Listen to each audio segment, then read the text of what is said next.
এইভাবে যদি লাউ শাকের ভর্তা বানানো হয় তাহলে বাড়িতে মাছ মাংস কিছুই লাগবে না, এই রেসিপি দিয়ে পুরো ভাত খাওয়া হয়ে যাবে। বিশ্বাস না হলে একবার ট্রাই করে দেখতে যা পারো। খেতে হয় এত টেস্টি ও অসাধারণ। আমি নিয়ে নিলাম নরম কচি কচি পরিষ্কার দেখে লাউ পাতা, ওগুলোকে আমি বটির সাহায্যে কেটে নিলাম ছোট ছোট করে। কেটে জল দিয়ে ভালো করে পরিষ্কার করে ধুয়ে আমি কড়াতে অল্প জল দিয়ে সামান্য লবণ দিয়ে ঢাকা দিয়ে 5 মিনিট ভাপিয়ে তুলে নিলাম। তুলে ঠান্ডা করে নিলাম। 6 পিস চিংড়ি মাছ নিয়েছি, ওগুলোকে লবণ হলুদ মাখিয়ে এক সাইডে রেখে দিলাম।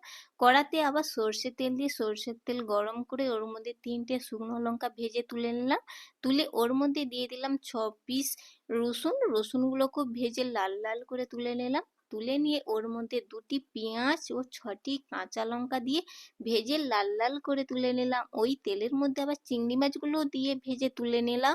সবগুলোকে ঠান্ডা করে শিলনোড়াতে আমি ভালো করে একেবারে মিহি করে বেটে নিলাম।